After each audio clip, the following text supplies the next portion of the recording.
तो हम संविधान को खत्म कर देंगे, फाड़ के फेंक देंगे।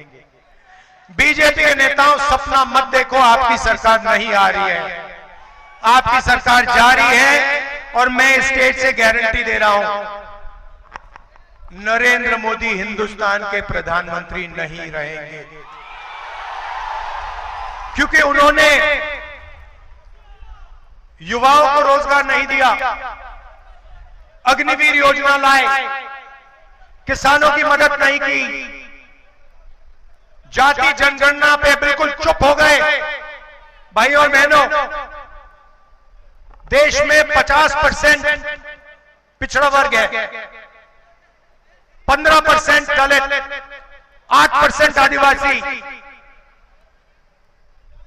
हमने जाति जनगणना की बात उठाई, हमने कहा कि जाति जनगणना होनी चाहिए, देश को पता लगना चाहिए इस देश में पिछड़े वर्ग के कितने लोग हैं, दलित कितने, आदिवासी कितने, गरीब जनरल कास्ट के कितने, माइनॉरिटी कितने।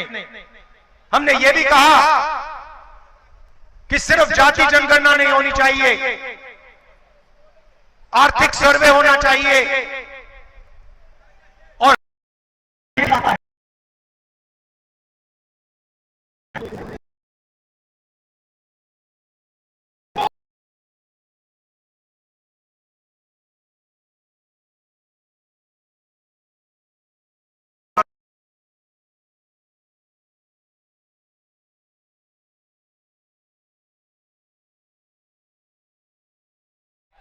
एक अमीर घर का बेटा होगा जिसे जवान कहा जाएगा,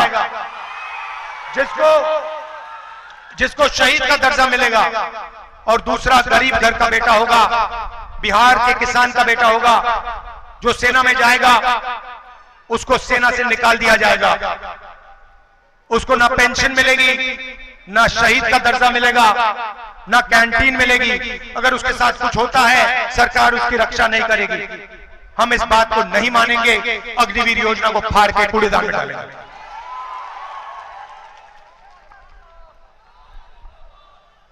तो ये मैं आपसे कहना चाहता था, 30 लाख सरकारी नौकरियां हैं बिहार के युवाओं, नरेंद्र मोदी जी ने इनको भरा नहीं है। नौकरियां हम आपके हवाले कर देंगे, जैसे बिहार में तेजस्वी जी ने किया, नौकरी देने का काम किया, जैसे इन्होंने किया अंकल जी भाग गए, घबरा गए, भाग गए। वैसे ही जब दिल्ली में सरकार आएगी, इंडिया गठबंधन की सरकार 30 लाख सरकारी नौकरियां आपके हवाले कर देगी। भाई और बहनों, आखिरी बात और सबसे जरूरी बात, ये चुनाव संविधान का चुनाव है। ये पहला चुनाव है जहां अंबेडकर जी के संविधान पर नरेंद्र मोदी, अमित शाह, बीजेपी के कार्यकर्ता, बीजेपी के कैंटीन, और अगर तुम्हारे साथ कुछ होता है, अगर तुम शहीद होते हो, तो हिंदुस्तान की सरकार तुम्हारे साथ नहीं खड़ी होगी। अगर तुम शहीद होते हो, तुम्हें शहीद का दर्जा नहीं मिलेगा, क्योंकि तुम अग्निवीर हो, तुम नॉर्मल जवान नहीं हो। भाइयों और बहनों, यह सिर्फ सेना का नहीं, हर देशभक्त का अपमान है, और हम इस बात को मानने के लिए तैयार नहीं है कि 2 शहीद होंगे। एक तरीके का शहीद होगा, सबको पेंशन मिलेगी, सबके परिवार की रक्षा होगी, सबको कैंटीन मिलेगी, सबको पेंशन मिलेगी।